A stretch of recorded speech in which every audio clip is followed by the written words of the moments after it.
everyone. Thank you very much. I understand there is one philosophy in economics, diminishing marginal utility. I happen to be the fifth speaker in the morning. So I understand the grasping power has reduced, but the good part is I have got only 15 minutes, so I'm not going to bore you. Let's get started. Why we are talking about narratives, perspectives, and mathematics? Because they happen to be very integral part of our business. What we talk, what stories we tell, and ultimately the facts, the mathematics. And today we're going to understand why they're important. There's someone who has said, customers are buying confidence and it's up to us to show it. And ultimately, what we have to understand is, our customers or prospects, they think from heart, and it's our logic, it's our brain, analytical mind, which we need to connect when the long-lasting relationships will happen. How many of you agree? In our industry, I ask this question, what are we selling in the market? Many of us say we are selling dreams, we are selling emotions, we are selling solutions, we are selling mutual funds. It's ultimately me, myself. I thank Gajendra for setting the stage. Creating your own brand is very important because customers are not willing to buy those 45 AMC schemes.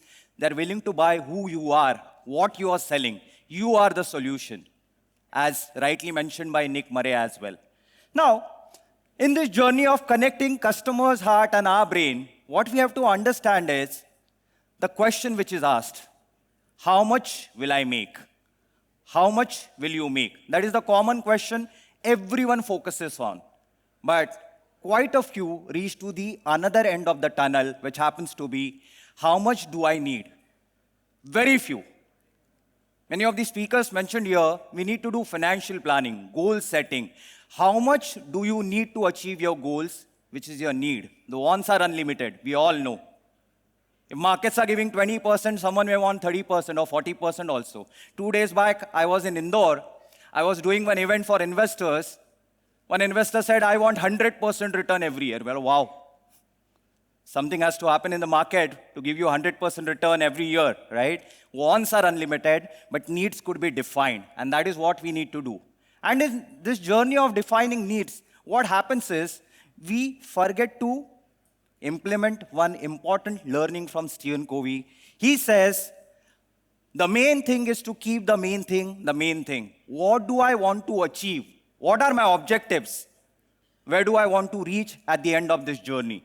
And friends, there are a few learnings from the history. I'm going to share a couple of them.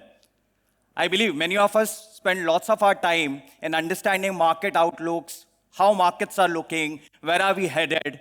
On an average, 2 to 3 events, many of us would be attending every week, multiplied by 52 weeks, multiplied by hours. But these are few of the learnings from the history. In 2004, Bill Gates, Microsoft co-founder, he said, in 2 years, we are going to solve the problem of spam. What happened in 2023? Fast forward, 20 years down the line, 45% emails received across the world happens to be spam email. Every day, 160 billion spam emails are sent across the world. What does it mean? Nobody knows. Another learning, Segway. In 2001, Steve Jobs, co-founder of Apple, he was gung-ho about Segway.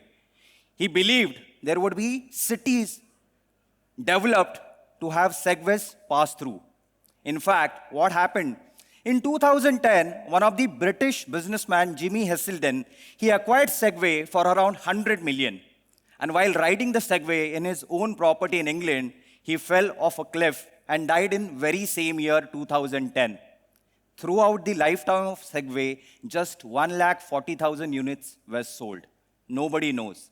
Now, we saw Albert Einstein in earlier presentation of Gajendra, considered as the wisest man ever to live on the earth. He also predicted something or said something about nuclear energy. And few of the Nobel laureates also, that nuclear energy can never be attained. These are the statements of 1928, 1929, 1932, and just 10 years down the line, Enrico Fermi, Nobel laureate for physics, he developed the first nuclear reactor in the world in Chicago, 1942, just 10 years down the line. What does it indicate? Nobody knows what is the future, what lies in the future. And when it comes to stock market, we know, rest is the history. What happened with Dow Jones? Right at the peak of 1929, just before the Great Depression, one of the famous economists, Irving Fisher, said, it looks like stock markets are at permanently top plateau, and there won't be a fall. And what happens? Great Depression. Right at the bottom, everyone is pessimist. No one wants to talk bullishness or investing into equities when markets are falling. Now, 1979, Business Week, one of the well-read magazine when it comes to financial services, finance industry, they said the death of equities. And this was the level when markets were almost at the bottom, and from them, what has happened is again history. Nobody knows, the analyst, the predictions, the perspectives, the narratives. Let me talk about one data. Sir John Kenneth says, the common sense says financial genius is just before the fall. And how many of you agree? In the entire market cycle, there would be a time when each one of us would be right. Do you all agree with that? And we want to wear that badge forever, that I was right, I predicted market very well, and we want to wear that badge. The fact is, nobody knows.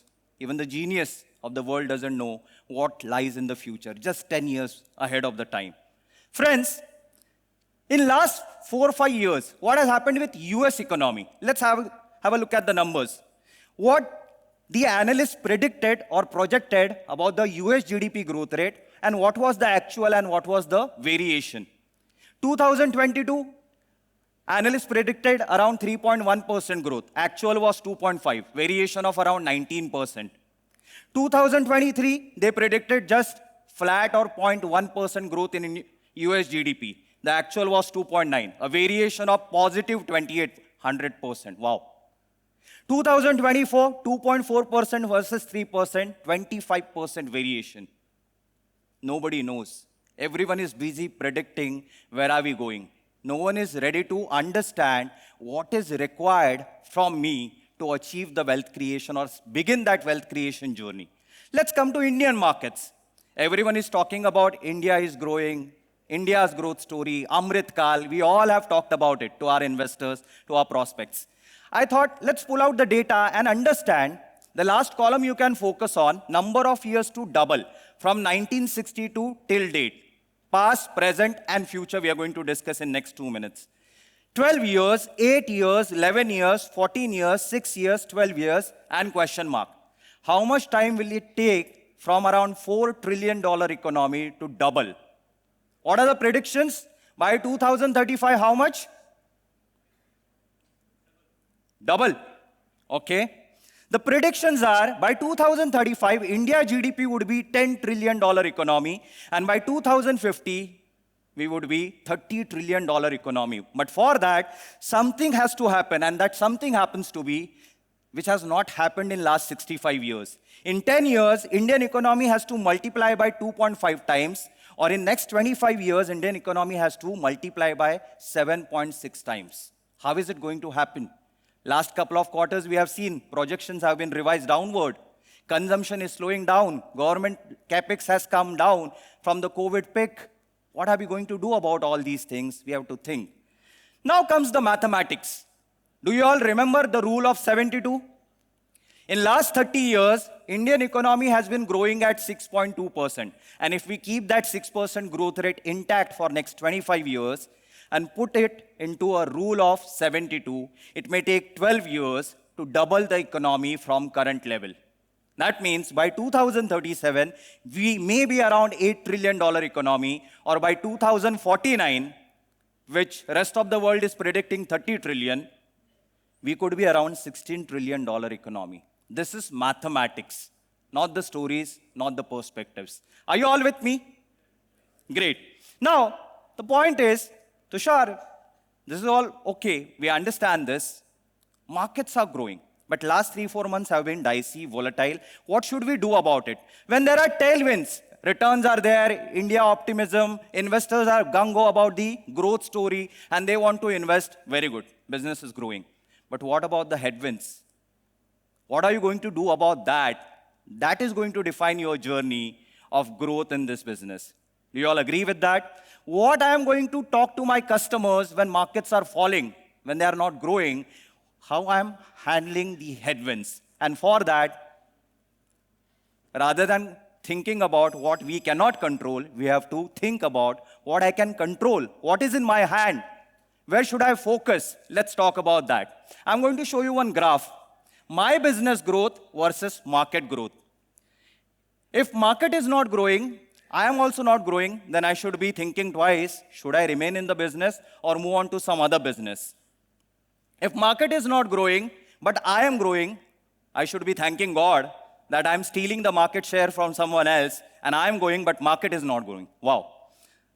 Third one, market is growing, but I am not growing. That means I need to check what is going wrong, reflect, identify, execute. And if markets are growing, I am also growing, I should be happy, enjoy, and at the same time, diversify also. Create your own brand. Diversify. Be a good listener, be a good speaker. Represent your brand in the world, right? Now, how many of you think you fall under this top right side quadrant? How many of you think market is growing and I am also growing? Okay, quite a few. Okay, very good, very good. Let's have a look at the number. AUM growth in last 5 years. India mutual fund AUM growth in last 5 years, average if I pull out, has been around 28-29%. Are we growing at that pace?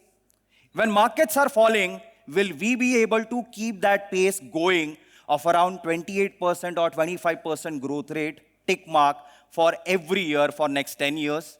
Because we are talking about elevate, educate, 2035. That is our target. Next 10 years, what are we going to do? Are we going to excel or not? Do you all agree with that?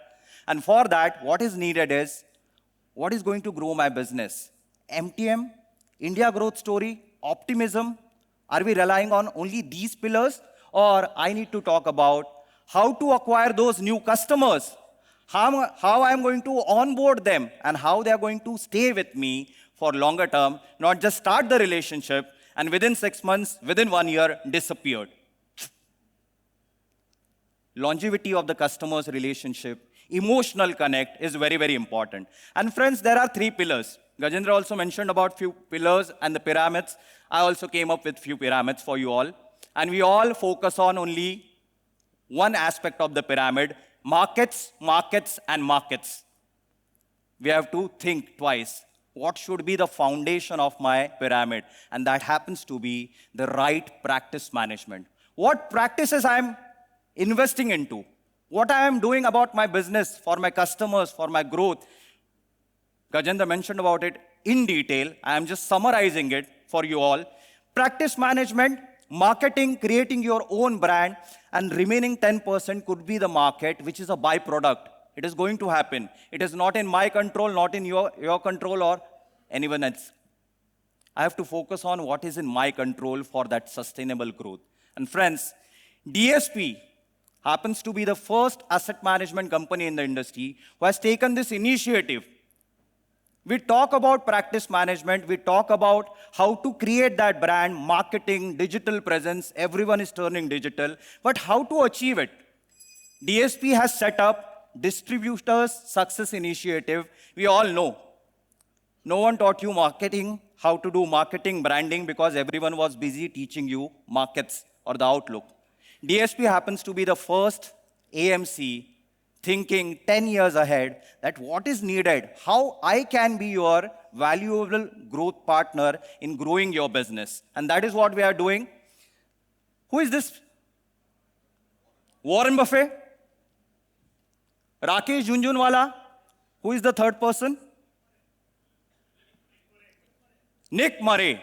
Gajendra also showed his image. Many of us might have forgotten by now because it's already 10-15 minutes.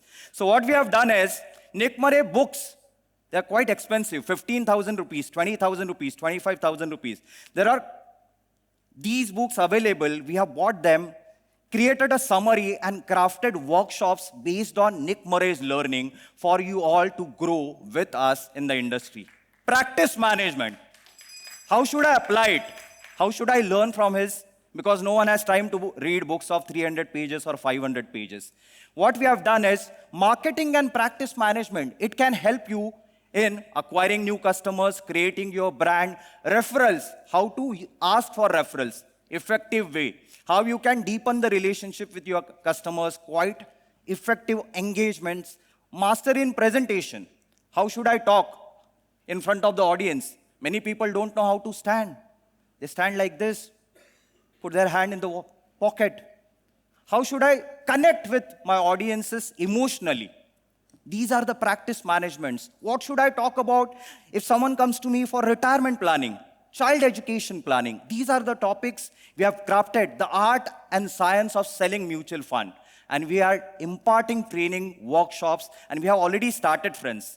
A couple of you might have attended my training. My colleague Chirag Joshi's training also on digital marketing. Friends, what we have done is, in last 1 year, we started around March, April. We have conducted more than 150 events, covering more than 5,500 distributors and partners through these events. 12 well-crafted workshops are there, which are available. I want you all, our counter is there. Please do connect with DSP's team and embark your journey towards wealth creation through right practice management, focusing on marketing, digital presence. Market apna kaam karta rahega. Do you all agree with that? So friends, if markets give you 10% in next 10 years, and if you are not putting your efforts for that 15% additional AUM growth, that means you are losing the battle. If you want that growth to happen, 25% annual growth, the number is here. If you are 100 crore AUM today, by 2035, it could be 930 crore, provided you put in your efforts through right practice management and creating your digital brand. Just 2 days back, I was in Indore. My LinkedIn post, couple of you might have seen. I helped one distributor start his LinkedIn journey digitally of creating videos, how to talk about markets, investors, and the concepts. And friends, that is the power of compounding for us. To conclude, I would like to conclude with this prayer, friends. Hey God, grant me the serenity to accept the things I cannot change, the courage to change the things I can, and the wisdom to know the difference. Thank you very much.